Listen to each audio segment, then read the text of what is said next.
To some, he was one of America's greatest heroes, a man who had helped open a vast continent for settlement. Kit Carson was this larger-than-life figure that represented freedom and independence and adventure. It was the cowboy mythology and the cowboy ethic long before that had even been thought of. To others, he was a villain who waged a merciless campaign against one of the great native tribes of the West. My great-grandfather lies buried in Bosco Redondo because of him. In the end, his contradictions would define his legacy and tell the true story of how the West was won. He represented his country, and he represented what America was becoming. And so when we look at Kit Carson, if we get uncomfortable, well, that's because we're looking in the mirror and we're seeing ourselves.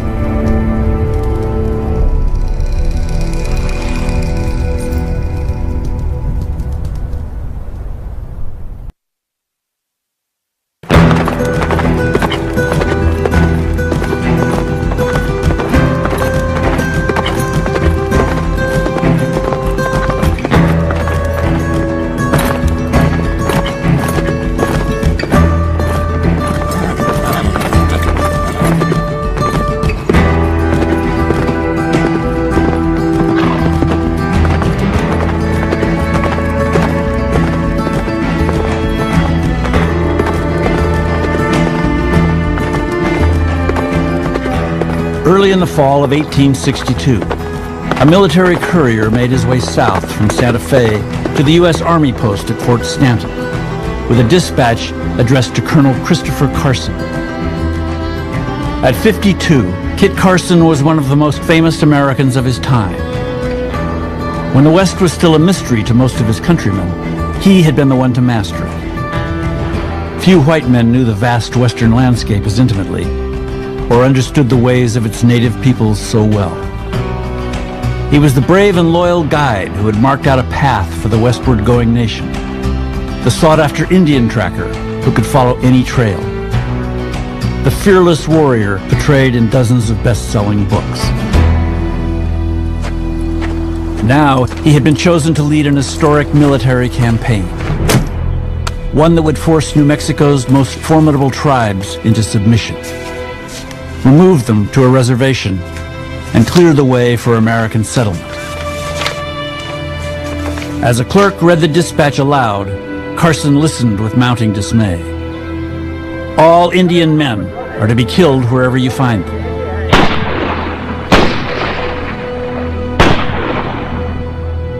The women and children will not be harmed, but you'll take them prisoners until you receive other instructions about them. Carson had never before defied an order. His sense of honor would not allow for it. But duty in this case seemed dishonorable as well. To carry out the task now given him, Carson would have to destroy an entire way of life, the very one that had made him who he was. Kit Carson lived in a world in which there weren't a lot of good choices often. And he tried to navigate it as best he could, true to his own lights. And in some instances that led him to moments of great heroism, and in some instances that led him to moments that he will forever be reviled for.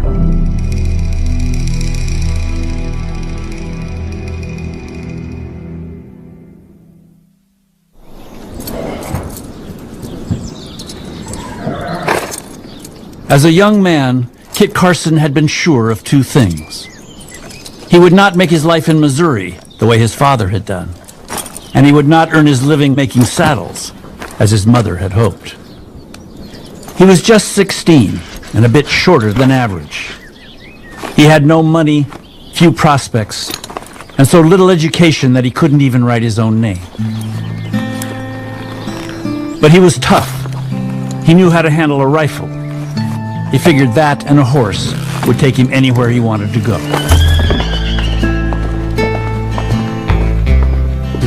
The year was 1826. and Missouri was then the vanguard of American settlement. Beyond its border lay another world.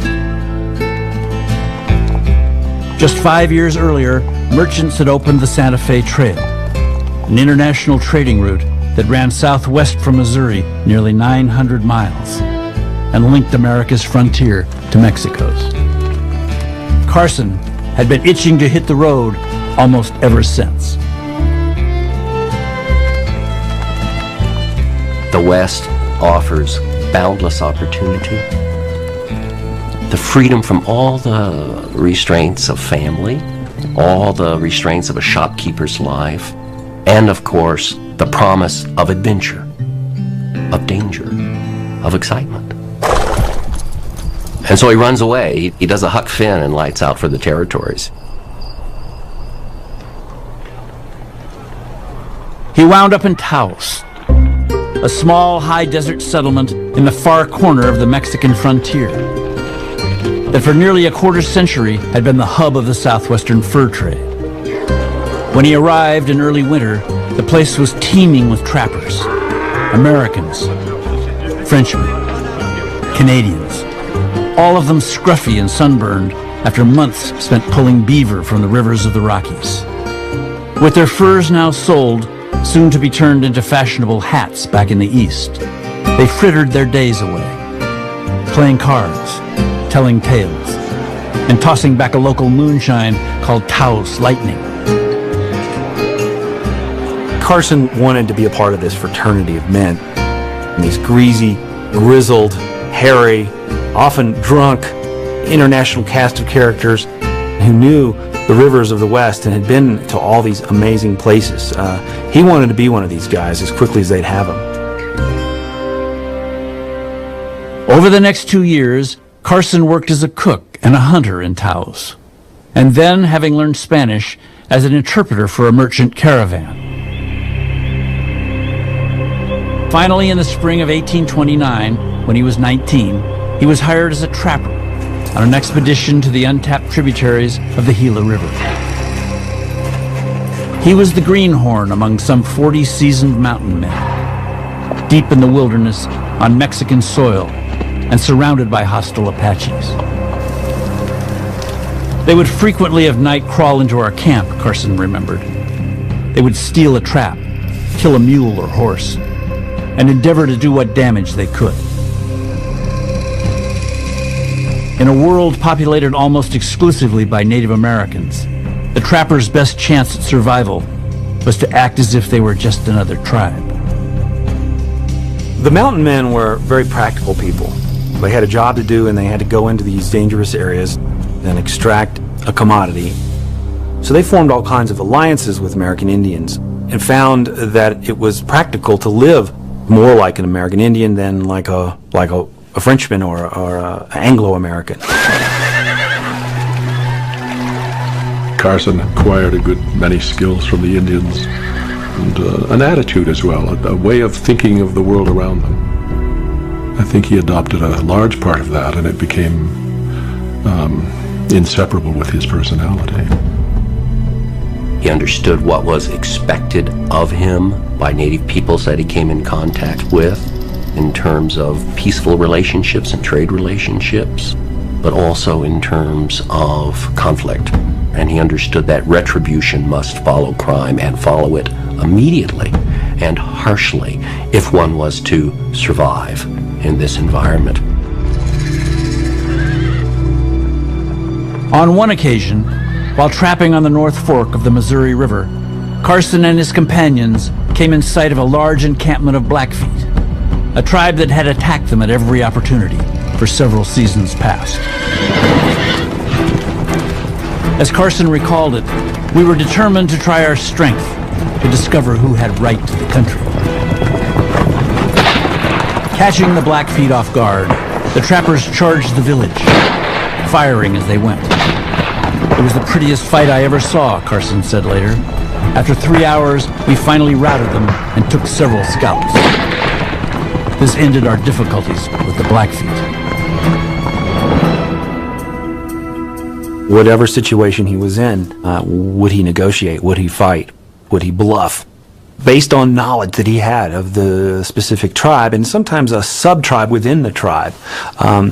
It was not a monolithic situation, the American Indian. He didn't live that way, and nor did many of the mountain men. Their experience was much more informed by practical considerations of how to get along day to day. In time, Carson became what Americans of his generation might have called a white Indian. He mastered the universal sign language used by the Western tribes and acquired a working knowledge of more than a half-dozen Indian tongues. He dressed in buckskins, slept on buffalo robes, dined on buffalo jerky. And when he was 25, he took an Indian wife, an Arapaho named Singing Grass, offering her father a bride price of 5 blankets, 3 mules, and a gun. Like many of the trappers, Carson settled down with an American Indian woman. He found that this marriage was certainly a marriage of convenience in the sense that he had someone on the trail with him who helped do all the 1,001 tasks that had to be done. But it was the first love of his life. He was devoted to her. Not long after they were married, Carson gave Singing Grass a gift of glass beads, an item highly prized among the Arapahoes as decoration for their moccasins. She was a good wife to me, he told a friend years later. I never came in from hunting that she didn't have warm water ready for my cold feet. Carson and Singing Grass would have 2 daughters together. Only one, Adeline, would survive early childhood, and the birth of the second in 1839 would claim Singing Grass's life. By then, the era of the mountain man was coming to an end. Just as decades of over-trapping took their toll and the beaver grew scarce, the fashion shifted to hats of silk. Within a year, the market had collapsed, and Carson suddenly found himself out of work, widowed, and shouldering the burdens of parenthood alone. He was 29. Another man might have headed back to the place he had come from. Carson decided to stay. You know, he knows that there's this whole life that is going on back east that he left. And he's got a curiosity about it. But I think he knows that's not a world that he can operate in successfully. He knows the West, he loves the West, and this is his world, this is his life. He has become a Westerner.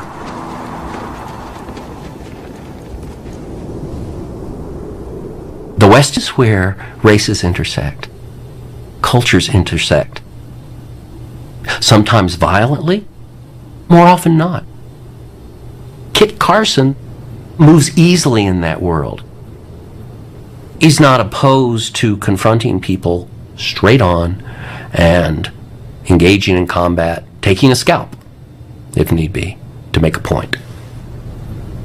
But that doesn't mean he couldn't sit down and break bread the very next week.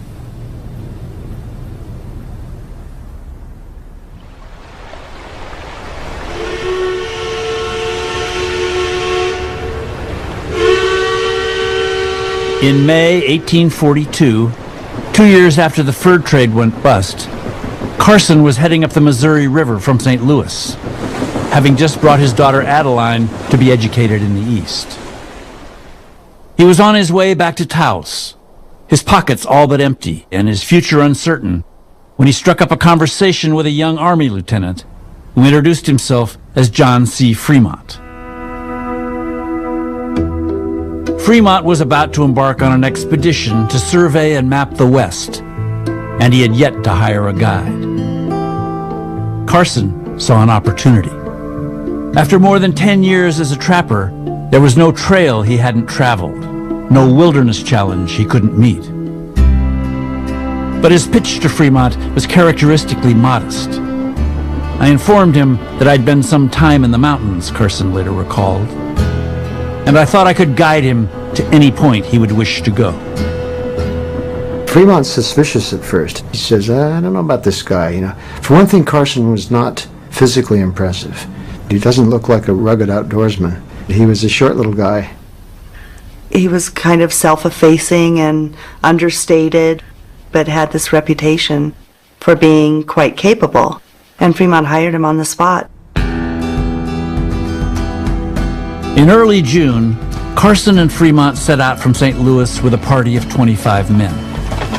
Their mission was to map the first leg of an overland route to the Pacific, a route that had been discovered some 30 years before, but virtually unused by anyone but fur trappers and Indians ever since. A route that soon would be called the Oregon Trail. The expedition had been sponsored by the federal government at the urging of Fremont's father-in-law, U.S. Senator Thomas Hart Benton, one of America's most zealous promoters of Western expansion. Benton saw early on the importance of America being a continental nation, having ports on the Pacific, and having all the land in between. He also understood that before this could happen, the United States needed to understand this land. Carson likely did not realize it, but he'd signed on to the most ambitious political enterprise of the 19th century. A project that would come to be known as Manifest Destiny. Carson, he's right on the cutting edge of this movement, this idea that God or nature or whatever one wants to call it is going to open up the West for the American Republic, going to make the West the empire of liberty. With Carson in the lead and a dozen wagons worth of equipment and scientific instruments in tow, Fremont's party covered some 1,200 miles that summer, moving steadily westward along the Platte and the North Platte, through the present-day states of Kansas and Nebraska, and up into the Rockies as far as South Pass, the broad valley that cut through the mountains and separated the first leg of the trail from the second. The next summer they returned to complete the route, following the trail west across Mexico's frontier to the Pacific, then turning south and continuing on, over the Sierra Nevada in the dead of winter, down into Alta California, and across the Mojave Desert, before finally winding back around to the southern Rockies. By then, they had surveyed nearly 5,000 miles, and Fremont was convinced he'd found the ideal guide. He knows the land, and that's what attracts Fremont to him. And vice versa. Fremont is a romantic and lover of nature. Carson had a real sense of duty and loyalty and devotion to John C. Fremont. I don't think he had a sense of duty to American expansionism. Carson was a very pragmatic, very humble, very steady guy. He had great judgment and a sort of education that was hard-won over many winters as a trapper. He understood all sorts of practical things that Fremont had no idea about. He could give cool advice when you come across an Indian tribe. You know, how should you act? If you want to try to figure out where water might be, or also how to read signs, how to get from here to there over a mountain pass, Carson's a person you want to ask. One of the things that Carson did during one of the expeditions with Fremont was they encountered some Hispanic wayfarers who had their horses stolen from them. The New Mexicans have been attacked by Indians, and the kind of mindset of the frontiersman was that you didn't allow this kind of behavior to go on, that you had to make a statement. Rather spontaneously, Carson decides to pursue these Indian horse thieves. The Indians were a large group, but nevertheless Carson and his companion snuck up on the band, killed several of them, retrieved all the horses, brought back the horses and several Indian scalps to Fremont's camp. This really impressed Fremont.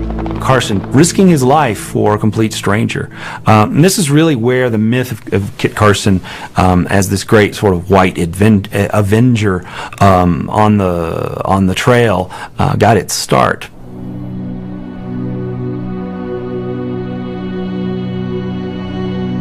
Thanks in large part to Carson, Fremont would come to be known as the Pathfinder, the man responsible for mapping the entire length of the Oregon Trail, a great American explorer on the order of Lewis and Clark. Fremont returned the favor. In August 1844, he had his expedition reports bound into a single volume and published in Washington, D.C. And on nearly every page, he lavished praise upon his trusty scout. Mounted on a fine horse, without a saddle, and scouring bareheaded over the prairies, he wrote in one typical passage, "Kit was one of the finest pictures of a horseman I have ever seen." Carson became a great romantic figure as an explorer, as a guide, as a frontiersman, as an Indian fighter in these books that were supposed to be reports that were actually grand adventure tales. These books were bestsellers in their day and were used as handbooks by hundreds of thousands of people going west. Immigrants would be in their wagons holding that, and it would say, this is where you're going to find fresh water. This is where there's going to be grass where you can graze your cattle. It was really the first map of its kind in America. Native people and mountain men had long known the way across the vast western wilderness. Now, most of America knew it too.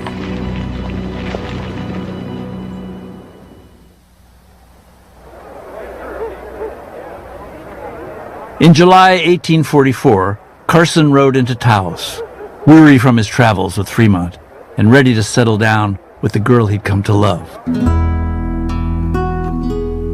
The youngest daughter of a prominent New Mexican family, she was petite and raven-haired. A beauty, said one observer, of the haughty, heartbreaking kind.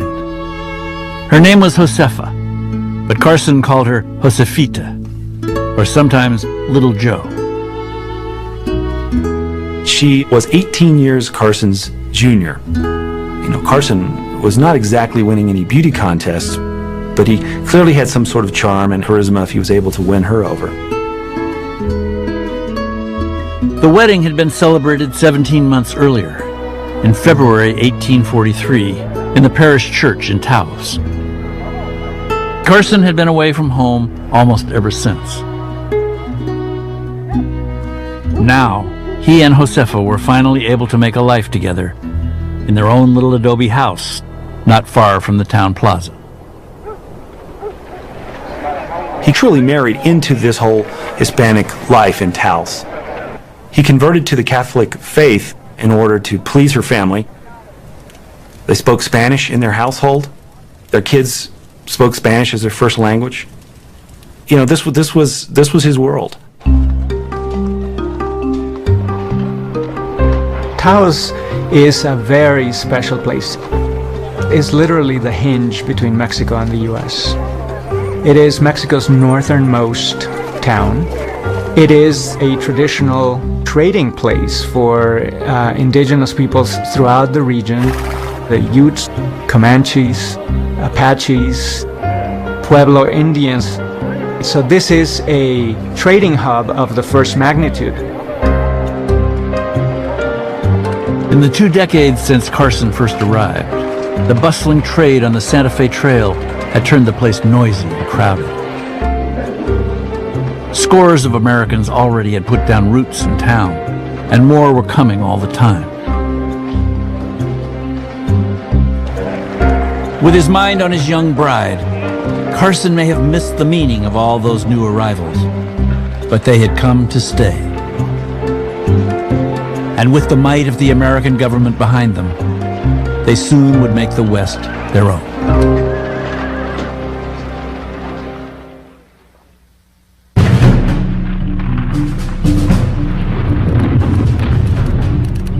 It all happened more quickly than would later seem possible.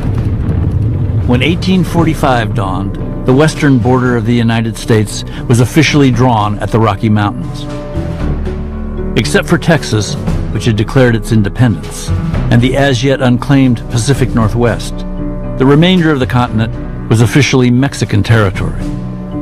But due to the expansionist designs of President James K. Polk and a bloody war with Mexico that he provoked, by the late winter of 1847, the entire region, more than 500 million acres, was on the verge of becoming the property of the United States.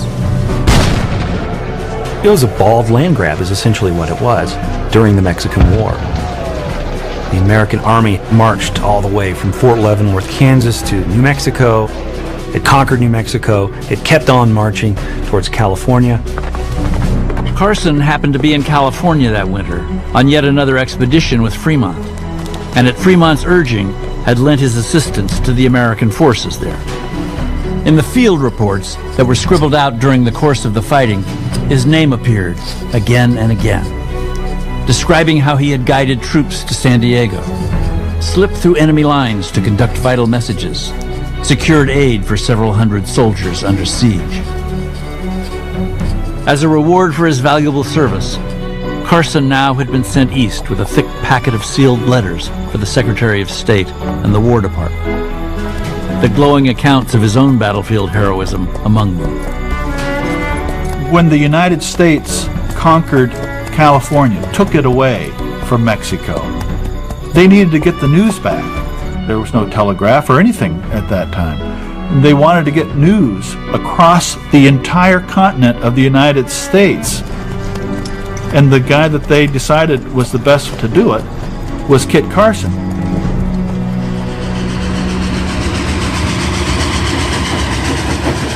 He arrived in Washington, D.C. in May 1847, some 3 months after he'd set out, having made the last leg of the journey by train. On the platform to meet him was Jessie Benton Fremont, wife of the nation's pathfinder and daughter to its most vocal champion of manifest destiny. She had never laid eyes on Carson before, but she easily recognized him from the descriptions in her husband's expedition reports. It would be her honor, she told Carson, to act as his guide. But Carson found the capital bewildering, a welter of inscrutable signs and gawking strangers.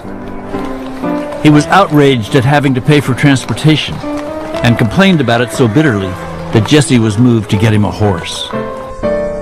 His room at the Benton mansion was stifling, and he soon quit the soft mattress there for a bedroll out on the veranda. But nothing put him at ease. It was almost like a Tarzan character been dragged out of the jungle and brought into the city. He didn't really understand city life and had spent very little time in any sort of urban situation. Most of the time he's with Jessie Fremont. She introduced him to all these influential figures in Washington, and people were fascinated by him. Everyone wants to meet Kit Carson, and that's because Kit Carson is the very living, breathing symbol of the American frontier and of our expansion westward. And, of course, everyone wants to hear from his lips what the opportunities are for America in the West. Their schemes were ambitious, and to Carson's ears, a bit outlandish. They saw the western landscape transformed, its forests cleared, its valleys covered over with farms and towns. There was even talk of a railroad that would run clear across the continent. He's sort of amazed at the attitude of these men. He said, they're princes here in the East, but they would be nothing in the West. They would be completely helpless there.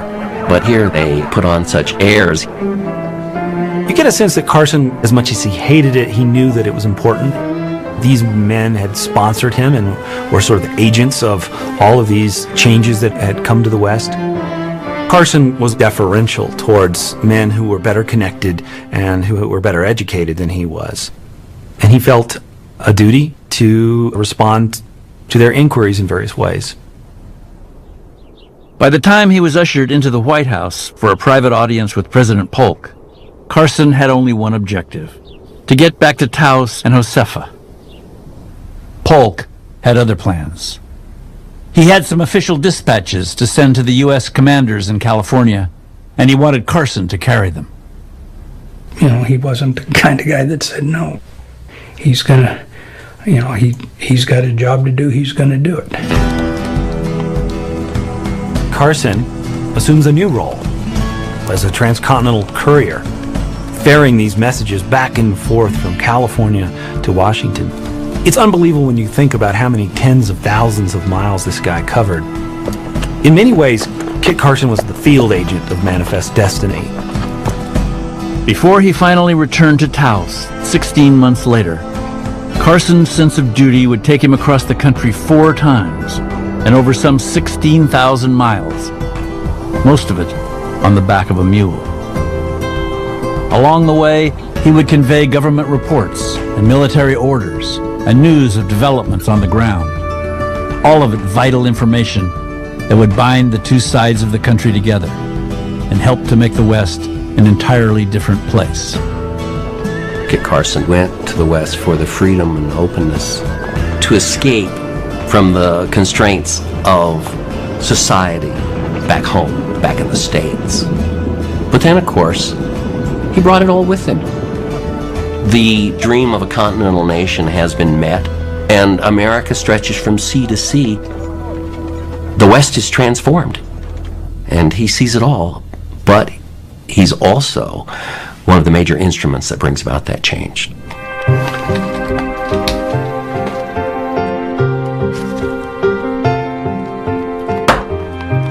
By the late 1840s, Kit Carson, the hero of Fremont's best-selling expedition reports, was fast becoming a national obsession. It began innocently enough, with stories told in taverns and names on a map. Then, in 1849, came a new literary hero, Kit Carson, the Prince of the Gold Hunters. A giant of a man who referred to Indians as redskins, critters, and varmints, and cheerfully slaughtered them by the dozen. Written by an East Coast hack who claimed it had been founded on actual facts, the book was a smash hit. Almost overnight, it became the template for a brand new genre of adventure stories. Hair-raising, action-packed, and set in the uncharted wilds of the far West. Americans called them Blood and Thunders. These were atrocious books. I mean, they were just terrible to read. I would dare you to read them. But they were enormously popular in the late 40s, 50s, and 60s. During the Civil War, they were read by Northerners and Southerners in the trenches. One theme that everyone could agree on, the American West, and great plucky characters like Kit Carson. Rocky Mountain Kit's Last Scalp Hunt, Kit Carson's Bride, Kit Carson to the Rescue. Some 70 books would be written over the years to come, priced to sell at just 25 cents or less. They would seal Carson's reputation as a hunter, avenger, killer, whose exploits helped clear the way for civilization. These popular romances are unabashedly about killing Indians. The ones featuring Kit Carson have him riding into a camp, meeting 20 hostile savages, dispatching all of them and scalping them, and riding out with his scalps dangling from his saddle. In the mood of the day, this was heroic. They had made no attempt to understand the real Kit Carson. They had not gotten his consent to use his name. They certainly didn't pay him any money. And the final irony of the Blood and Thunders was that Carson couldn't read them because he was illiterate. Of course, the fictional Carson bore almost no resemblance to the real one. As a stranger once put it, after being told that the small man before him was the legendary Kit Carson, "You ain't the kind of Kit Carson I'm looking for." Kit Carson just was who he was, and other people projected onto him their own beliefs, their own myths. And in that respect, I think he is like the West itself. It's a real place. There were real things that happened, and they were fascinating, dramatic, tragic, but that wasn't quite enough for us as a society. We had to twist it and mythologize it, and sometimes distort it completely out of context. Kit Carson was the greatest living symbol of that desire that Americans had to mythologize the West and take real things and turn them into something else.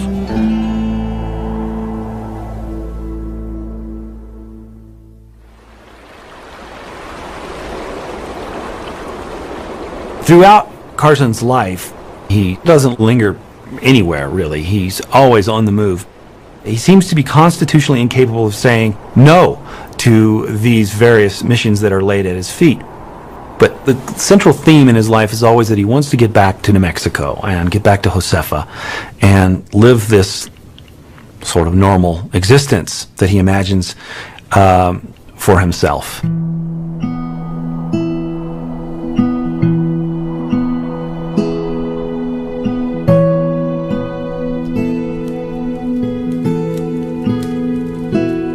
By the close of 1848, Carson was home in New Mexico, the last of his courier missions finally behind him. In 6 years of marriage, he and Josefa had so far lived together fewer than 6 months. With their first child now on the way, Carson had partnered with a fellow ex-trapper and launched a cattle operation in the Rayado Valley, some 50 miles east of Taos. Like settlers all over New Mexico, they were treading on contested ground.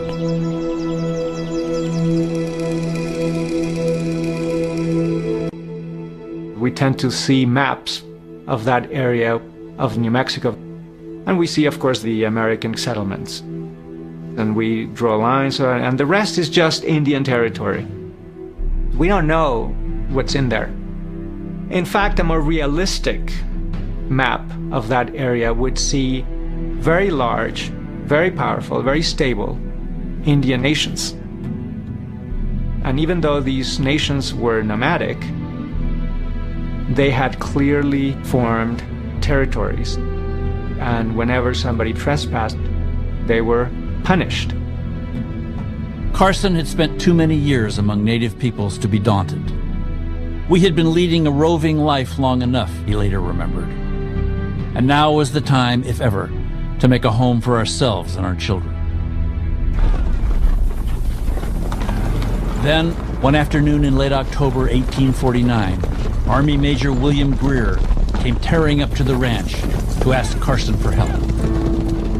A few weeks before, a Missouri trader named James White had been heading west on the nearby Santa Fe Trail with his wife Ann and their infant daughter when their party had been attacked by Indians. White had been killed, Ann and the child taken captive. In the days since, the captured woman and her baby had been spotted in a Jicarilla Apache encampment, out on the plains, somewhere east of the trail. Greer figured if anyone could find them, it was Carson. Kit Carson understood the Jicarilla Apaches quite well, spoke their language, and he was a likely candidate for this job. So he begins to pursue them east towards Texas. He was accompanied by a group of soldiers. They chased the Jicarilla Apache for something like 12 days. It was the most difficult trail I ever followed, Carson later said. In nearly every camp, we would find some of Mrs. White's clothing, which was the cause of renewed energy on our part to continue the pursuit.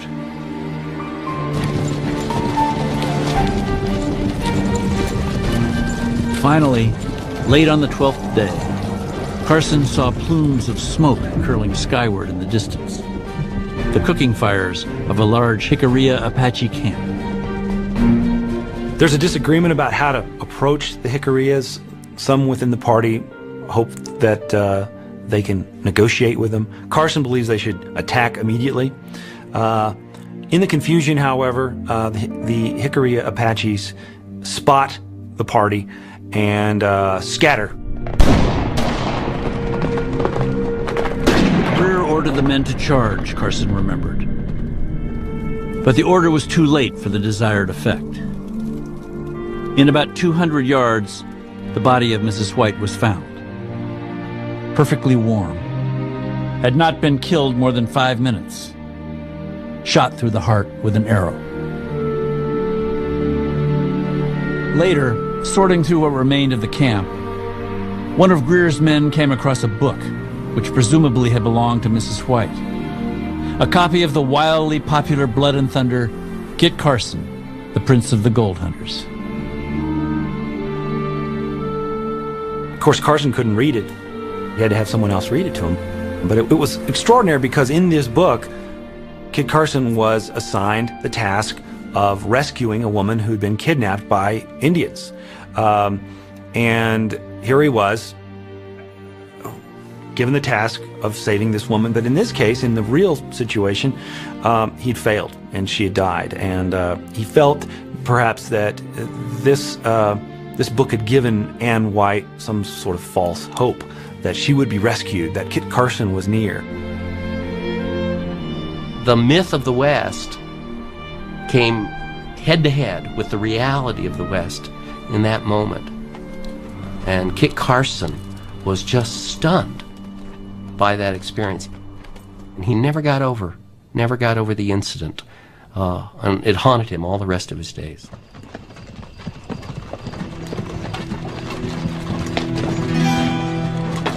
Things might have been different if James and Anne White had been the last or the only.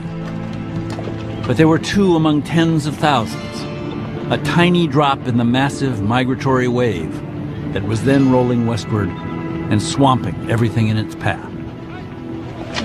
Carson could trace the start of it back to the discovery of gold in California, news of which he is thought to have carried on one of his courier missions east. In 1849 alone, some 100,000 Americans had set out for California. And as the traffic on the trails increased, so too did the clashes between settlers and Indians. Inevitably, Carson was called upon to help mediate those conflicts. And in 1853, he accepted a position as an Indian agent for the northern New Mexico Territory. I'm sure part of his calculation was that he would moderate whatever destructive impulses the U.S. may have had towards these groups. So part of his calculation, I'm sure, is that, well, I better do it rather than somebody else. For an annual salary of $1,550, he would now serve as the U.S. government's official representative in its dealings with the Moach Utes, a band of nomadic hunters that New Mexican officials had branded the most difficult to manage in the territory. Day after day, Carson listened to the Utes' grievances, lodged complaints on their behalf, smoked and talked with them. He grew especially fond of a chief named Canich, who would prove a lifelong friend. The Utes called Carson Father Kit, and they loved him by all accounts. He was fair-minded and honest, and began to really do the very tough work of thinking about Indian policy. What are we doing to the lives of these tribes? He was a better Indian agent than most of the other people at the time because he actually knew the Indians. A lot of times they were political appointees, people with connections. Sometimes they were missionaries, come not necessarily just to understand the Indians, but to make them not Indians, to convert them. And Carson was not entirely unique, but he stands out as somebody who honestly tried to do what he thought was the best for them. By far the bulk of Carson's time was taken up with New Mexico's most persistent source of conflict, an ancient practice common to the Utes, the Navajos, and other native peoples, known as raiding.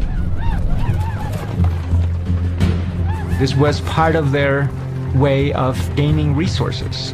You would go out and raid because some of these settlements were exposed and because they had tangible resources that you could appropriate. There were women and children that could further your population expansion. All of these things came into play. These were very shrewd communities living in a very harsh environment. And so you had to do what you had to do. Carson considered raiding a grave threat to frontier security, and he knew from long experience that the Indians' own code of justice demanded retribution.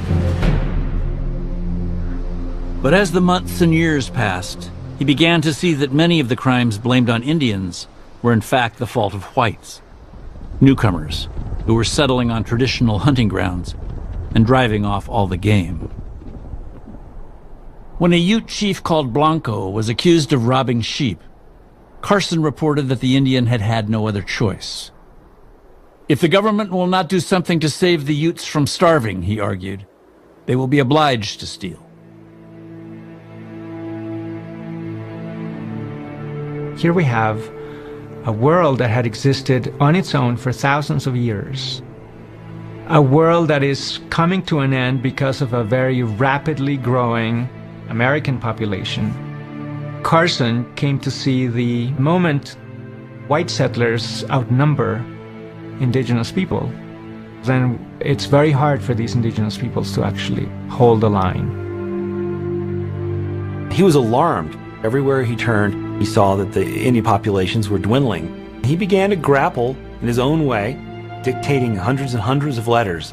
You begin to see a realization that many of the changes that he had set in motion were really changing the whole complexion of the West. No American, least of all Carson, believed that the nation's westward migration could be stopped. The government has but one alternative, he concluded, either to subsist and clothe the Indians or exterminate them.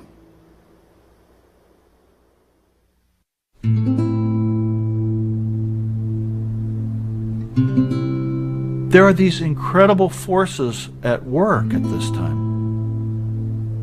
There is a nation intent on moving across the West as quickly and as decisively as possible.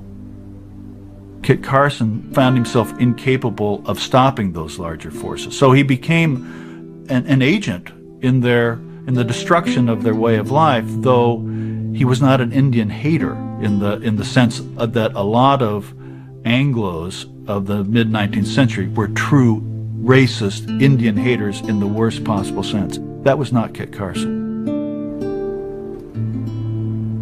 His children are Indian and Hispanic. And he knows that they will carry that appellation in their life because of the blood that they carry. He deals easily with native peoples because he's just like them. That doesn't mean he's on their side. He's not. But it means he understands where they're coming from.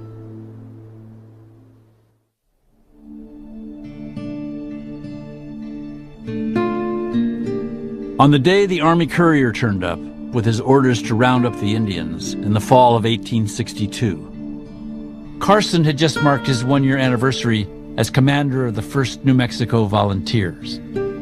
He'd accepted the position during the early months of the Civil War, when a force of Texas cavalry rode into southern New Mexico and proclaimed the area Confederate territory.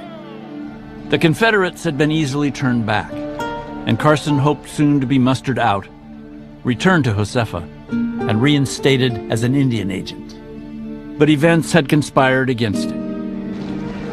While the New Mexican forces had been preoccupied with the Civil War, the Indians, especially the Mescalero Apaches and the Navajos, had stepped up their raiding.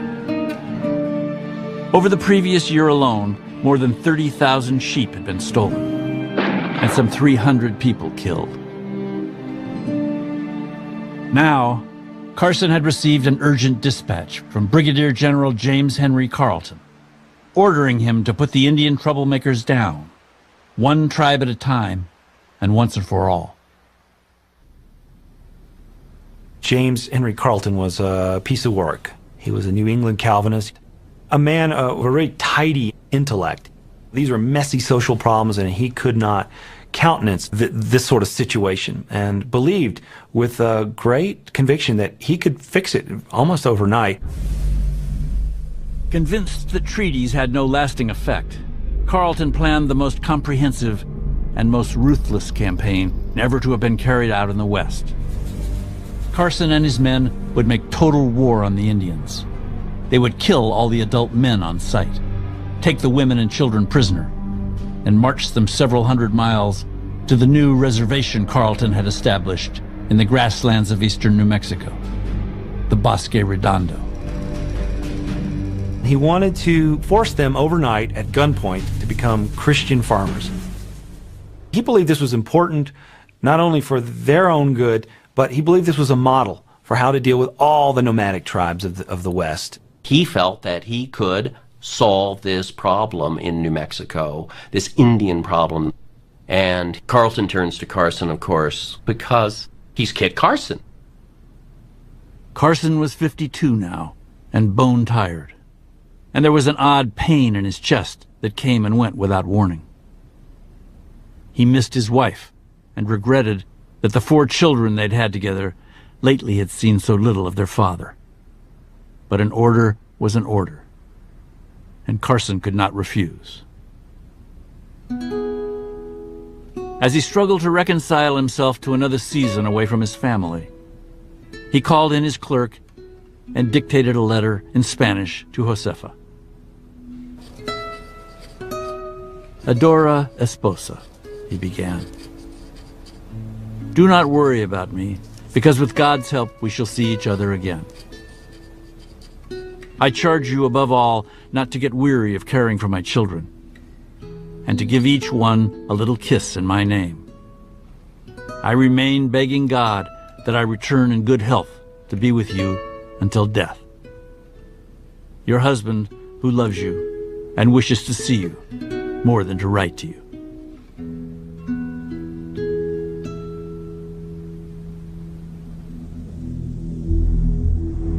Four months later, Carson could report to Carleton that the first phase of the campaign had been accomplished. Although he'd quietly ignored the order to shoot the men on sight, he'd nevertheless managed to round up the Mescalero Apaches. And he asked that Carleton release him from his commission. He had not joined the U.S. Army to fight Indians. He joined to fight the Texans during the Civil War. And he said, if the Texans return, I'll put on a uniform again. But I need to go back to my wife and children. Josefa was pregnant again. He wanted to get back home to Taos. Carleton refused. He needed Carson to complete the campaign. No one else, he insisted, possessed Carson's peculiar skill and high courage. And no one else stood a chance against Carleton's next target, the most formidable of all of New Mexico's native peoples, the Navajos.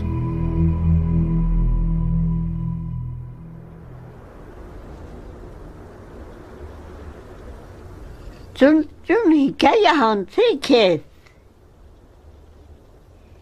آن شده چطور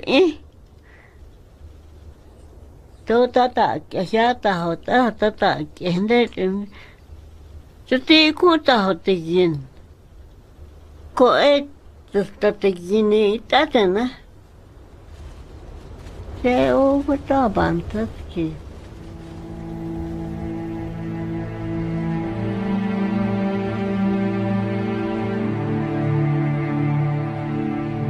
For nearly 500 years, they had lived on the ground bordered by the 4 sacred mountains.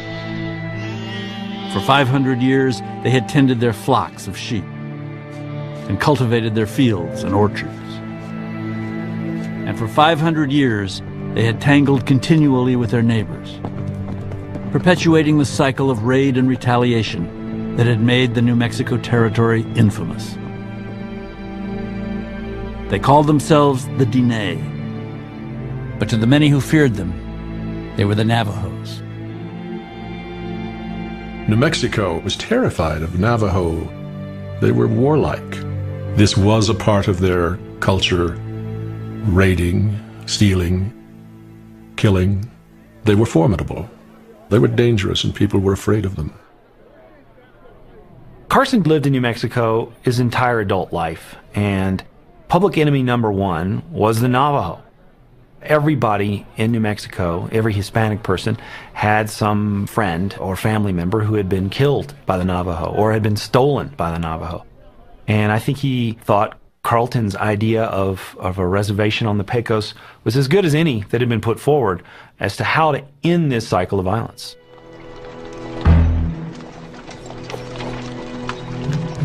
In early July 1863, Carson set off in the direction of Navajo country with a column of several hundred men.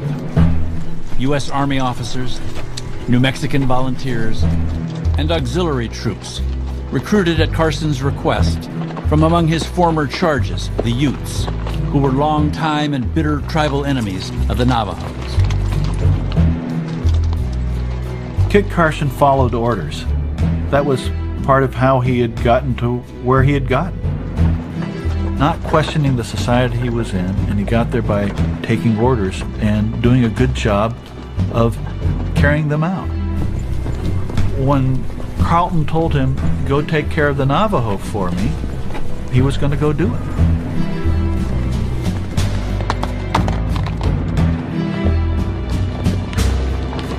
The colonel is after the Indians at full speed, one of Carson's men noted, and is determined to overtake them if horseflesh will stand it. In a typical scout, Carson pushed his men nearly 500 miles in 27 days, capturing over 1,000 head of livestock, but pitifully few Navajos. He goes out into Navajo country and he doesn't see a soul.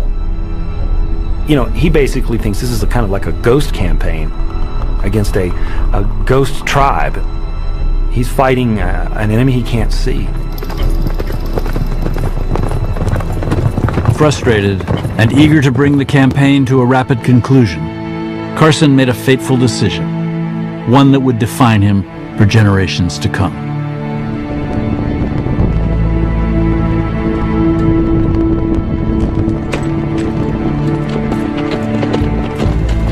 He could not get the Navajos to come out in open battle.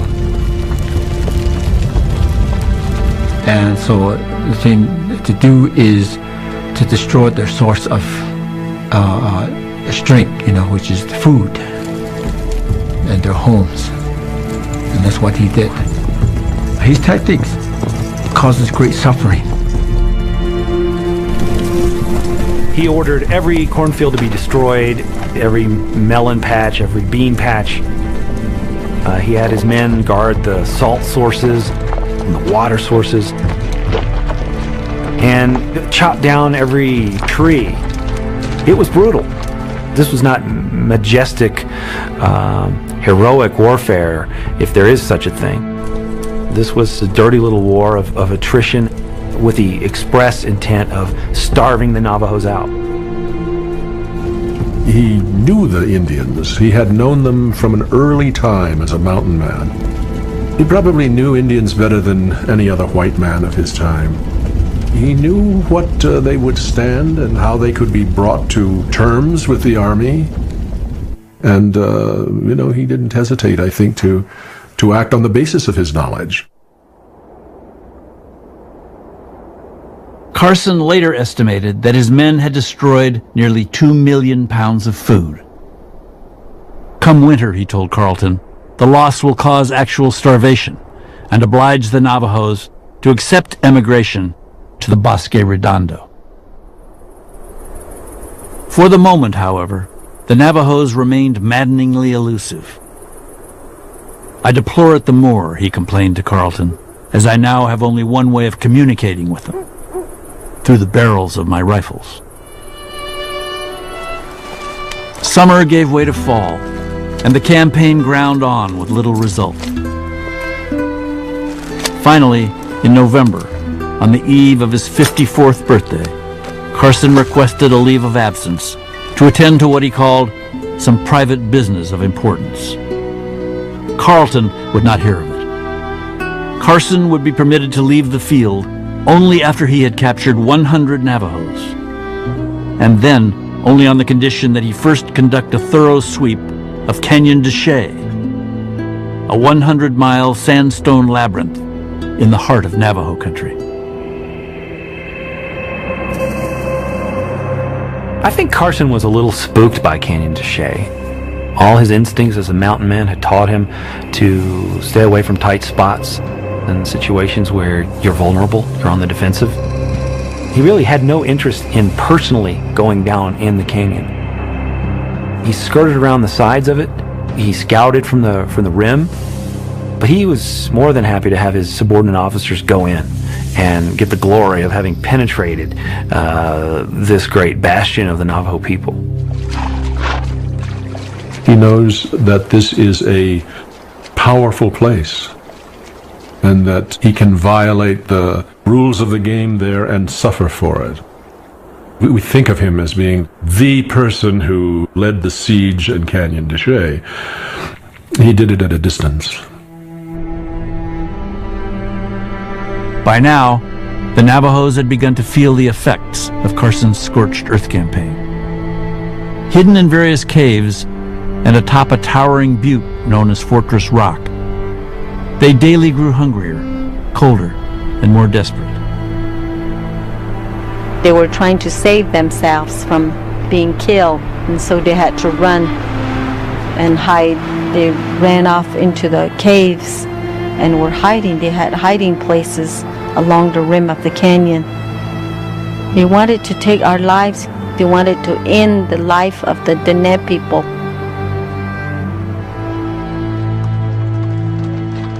Two days after the first of his men entered the canyon, Carson encountered a party of Navajos riding under a flag of truce. And this is where Carson's at his best. He's able to communicate with them, reassure them that this campaign is not a war of extermination. He selected 10 influential men, gave them a horse and 10 days' ration, and told them to go home and tell them they would be treated well. That if they surrendered, they will not be harmed. And that works. There was no other way, because they said, we're dying off. We have to listen to this man, and that we have to follow his rules if you wanted to live. By 10 o'clock the next morning, January 15th, 60 Navajos had surrendered to Carson. Soon, that number would swell to more than 800, and Carleton's quota would be met. The end was finally in sight, and Carson determined to hasten it along. Now is the time, he declared, to prosecute the campaign with vigor.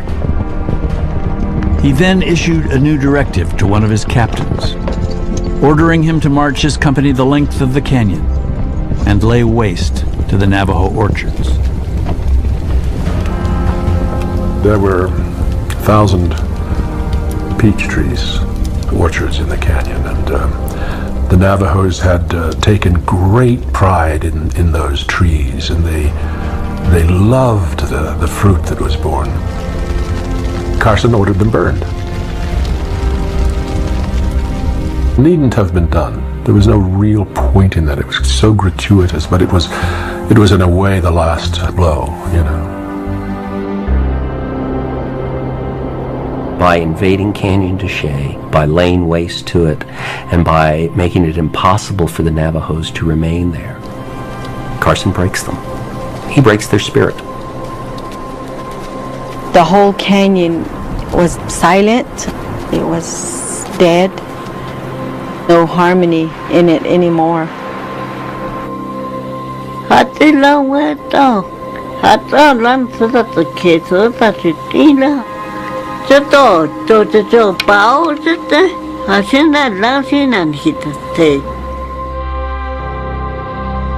If Carson felt any remorse, his final report gave no sign of it. We have shown the Indians that in no place are they safe from the pursuit of troops of this command.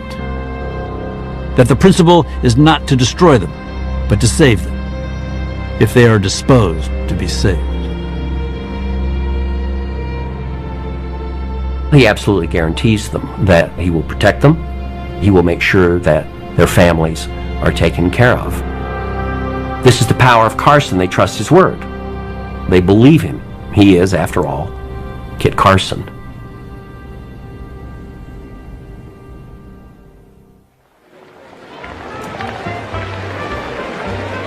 In Santa Fe, Carson received a conqueror's welcome. Jubilant New Mexicans accosted him in the streets, slapping him on the back and shaking his hand in congratulation.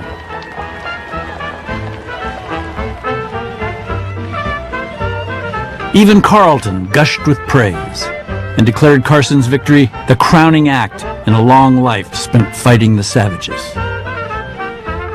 The Carson of fiction, the ruthless Indian fighter who had animated dozens of Blood and Thunders, no longer seemed quite such a caricature. For hundreds of years, the Navajo had been a threat to the New Mexico settlements. He's broken them in just a matter of months. And he's lionized, again, as the great American hero. The adulation meant nothing to Carson. The pain in his chest was constant now, and his exhaustion so complete that one of his men had described him as reeling in his saddle. As soon as it was possible, he made his excuses to Carleton and pointed his horse toward home. Meanwhile, thousands of Navajos set off on the grueling trek to the Bosque Redondo. A journey of between 375 and 500 miles, depending on the route. Most of them with nothing but the ragged clothes on their backs.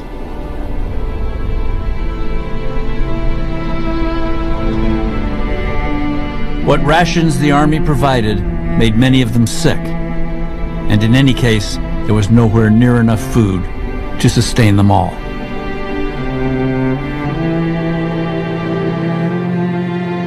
Of the nearly 9,000 who made the journey, the U.S. government estimated that 350 died en route, most from starvation, illness, or exposure. And some 2,000 others simply went missing. The Navajos would count the missing as dead and put the number of casualties at more than 3,000. The episode would come to be known as the Long Walk. Those Navajos who survived would remember it as a death march. And they would hold one man responsible. He did a lot of damage to the Navajo Nation. Every Navajo today, has family history of someone that went on the Long Walk. My grandfather, was 6 years old when he went, and the stories that my grandmother and my mother used to tell were of great hardship and pain. And I hated Carson for that. He abandons the Navajos on the Long Walk. He deserts them. Perhaps he knows what's coming and he wants to be protected from the blame. Perhaps he's just getting old and tired. But whatever the reason, Kit Carson breaks his word.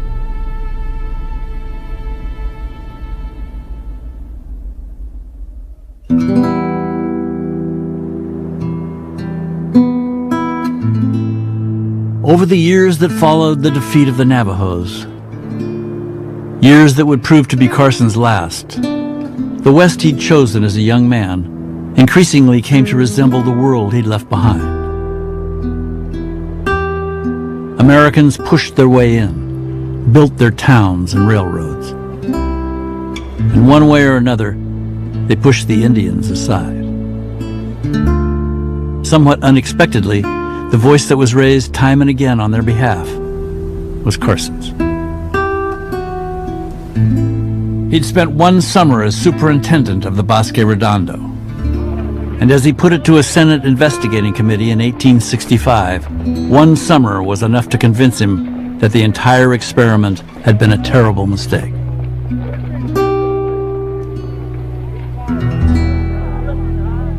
He told the commission that these forced relocations don't work. To remove a whole tribe from their ancestral lands was to doom the experiment from the start. And that if these reservations were going to work at all, they had to be located on the land of the people in question. So Carson emerges in this testimony as really one of the most eloquent and most perceptive thinkers with regard to Indian policy in the West.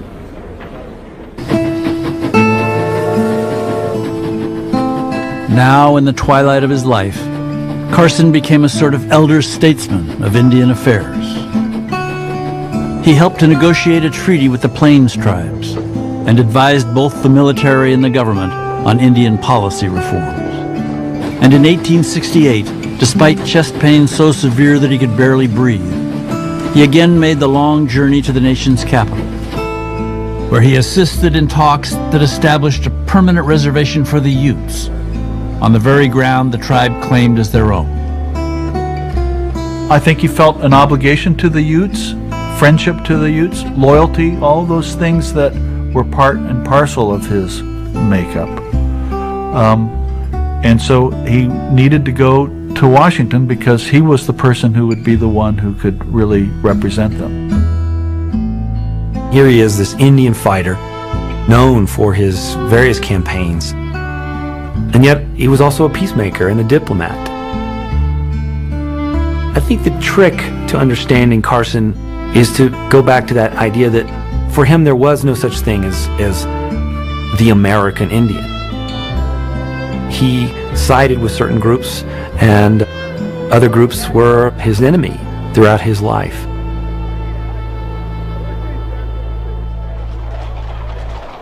Before Carson left Washington, he paid a call on his old friend and employer, John C. Fremont. Distressed at the sight of his former scout, whom he later described as greatly altered by suffering, Fremont recommended a specialist and begged Carson to consult him. The diagnosis was bleak, an aneurysm of the aorta. It could rupture, the doctor said, at any moment. "My wife must see me," Carson told Jesse Fremont. "If I was to write about this or died out here, it would kill her. I must get home, and I think I can do it." 2 days after his return, his 8th child, a daughter, was born. 2 weeks after that, Josefa, suffering from complications related to the birth, died in his arms. Here he thought he was going to try to get home just in time to die, and instead she dies first. He's just completely stricken with grief and pines away, and is really kind of a catatonic after her death. Carson's health deteriorated rapidly. Soon he was moved to a nearby military post, where his doctor kept him as comfortable as possible and spent long hours reading aloud from a book entitled Nestor of the Rockies, the first full-fledged biography of Carson ever to have been published. How that must have been, with death closing in, to hear those words and to relive all those glorious days from the past. He wanted to be back in that old world, sleeping on a buffalo robe, having a buffalo steak, a little coffee, smoking his pipe. You know, it's not a bad way to go. In one sense, it's a mythic way of ending, and another way, it's very much like the real Kit Carson, the less assuming part of him, which is he wanted to be the way he had been once. As Carson lay on his deathbed during the waning days of May 1868, the U.S. government was in the midst of negotiating an historic treaty with the Navajos, one that would acknowledge the hardship of their forced relocation and return them to their land among the 4 sacred mountains. But Kit Carson would not live to see their homecoming. On the afternoon of May 23rd, 8 days before the Navajo Treaty was signed, he called out suddenly from his pallet of buffalo robes on the floor, "Doctor, compadre, adios." There was a rush of blood from his mouth, and then he was gone. Kit Carson never really questioned what might have been going on in the West. He accepted those things, that was just the way the world was. think he brought into it no sentimentality, no myth of what was going on. He was living in that moment, and it was just pretty straightforward for him. He was a complicated man, turning upon himself in certain ways. This confliction between compassion on the one hand and very violent behavior on the other. How to reconcile those? Maybe we need to remember that in him those things were never reconciled. Maybe one of Kit's quotes would fit best here. He said, something to the effect that, I don't know if I did right or if I did wrong, but I did the best that I could. He dies at just the right time. Kit Carson had no place in the New West. Not the west of railroads. Not the west of the slaughter of the buffalo herds. Not the west of the Indians' last stand. The New West was not a place he would have been happy in, but he's the man who created it. He was that agent of empire that made everything possible that was to follow.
There's more at American Experience Online. Visit companion websites for each American Experience episode, with interactive features, additional interviews, plus rare videos and photos. All this and more at pbs.org. Major funding for American Experience is provided by the Alfred P. Sloan Foundation. Major corporate funding is provided by Liberty Mutual. American Experience is also made possible by the Corporation for Public Broadcasting and viewers like you. Thank you. Yes, I've been living inside of you, but I guess it's time I set me free, and there's nothing that you can do.